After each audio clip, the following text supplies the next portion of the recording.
करीब हैं अंत के। And it would mean a lot for us in this hour और ये हमारे लिए बहुत महत्व रखेगा इस घड़ी में that we check ourselves with the word, कि हम अपने आप को जांचें वचन के हिसाब से, because we have to answer for ourselves. क्योंकि हमें अपने लिए जवाब देना पड़ेगा। If we have that oil, अगर हमारे पास वो तेल we है are going in the rapture. तो हम रैप्चर में जा रहे हैं, And if that oil is missing, और अगर वो तेल नहीं पाया जाता then the person is going to miss it. तो फिर वो शख्स उसको नहीं जा पाएगा। So we need to be sure that we have that oil. तो हमें इस बात को पक्का करना है कि हमारे पास वो तेल है या नहीं। One more point. एक और बात, While you are sitting here, please keep your mobiles away from you. जब आप यहाँ बैठे हैं कृपया करके अपने मोबाइलों को अपने से अलग रखें। Don't use your mobiles in the church. Church में अपने मोबाइलों का इस्तेमाल ना करें। You are here to hear the word. आप यहाँ पर वचन सुनने के लिए हैं। You are not here to do chatting. आप यहाँ इसलिए नहीं है कि आप चैटिंग करें। If you want to do it, get out from here. अगर आपको ये करना है तो यहाँ से दफा हो जाइए।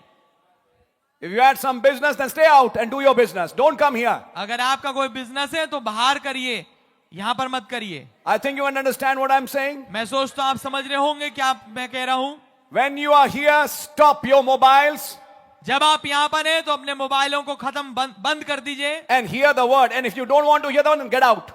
और वचन को सुनिए, और अगर आप नहीं सुनना चाहते तो बाहर जाइए, Or I'll put you out. नहीं तो मैं आपको बाहर कर दूंगा।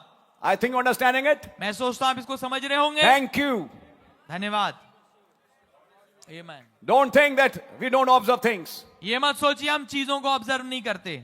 Give respect to God, then God will put respect on you. आदर दीजिए खुदा को, तब खुदावंद आपको आदर देंगे। Don't call yourself as something big. अपने आप को कुछ बड़ा मत कहिए। You are nothing. आप कुछ नहीं है। You are nothing before God. खुदा के आगे आप कुछ नहीं हैं। Without God, you can't do anything. खुदा के बगैर आप कुछ कर भी नहीं सकते। If Yes, God Lord। doesn't want, you can't have what you want.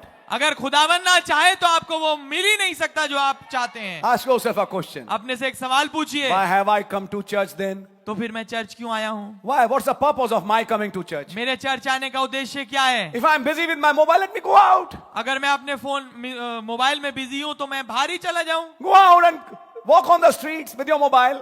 बाहर चला जाऊं और सड़क पे चलूं मोबाइल के साथ। Yes, right. जी हाँ, ये बात ठीक है। Once you are here to hear the word, then hear the word. जब आप यहाँ पर वचन सुनने के लिए हैं तो फिर वचन को सुनिए।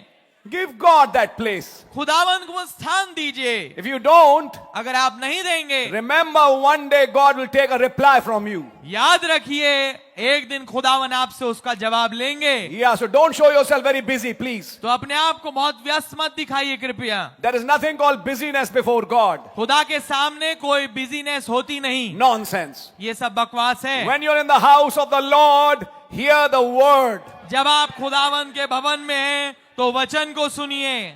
I think you're understanding it. मैं सोचता हूँ आप इसको समझ रहे होंगे, And this goes for everybody here. और ये हर एक के लिए आयद है यहाँ पर। Oh, I got a call. ओ मेरी कॉल आ गई, Keep it down. इसे रख दीजिए। If it's an emergency, go upstairs, go outside, whatever. अगर ये बहुत आपातकालीन स्थिति है तो आप ऊपर जाइए, बाहर जाइए, जो कुछ भी है। और आपकी अगर दसियों इमरजेंसी कॉल्स आ रही हैं तो आप चर्च में ही क्यों आए? आपको मालूम है आ जाएंगी, तो बाहर ही रहो यार, चर्च में मत आओ। जब सारी इमरजेंसी कॉल्स हो जाएं तब चर्च में आओ।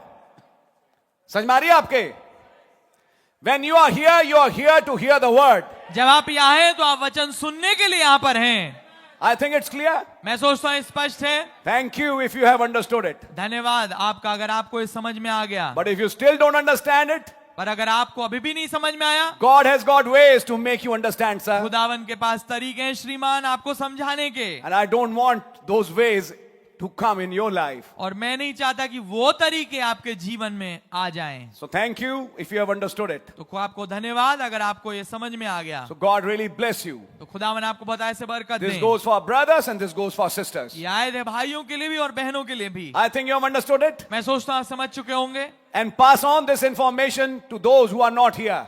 और उनको भी ये सूचना दे दीजिएगा जो यहाँ पर है नहीं, That they understand how to behave in the church. कि वो समझे कि कैसे चर्च में आचरण दिखाना चाहिए। Thank you. धन्यवाद। God really bless you. खुदावन आपको बहुत ऐसे बरकत दें। Amen. आमीन। We are on something very, very important.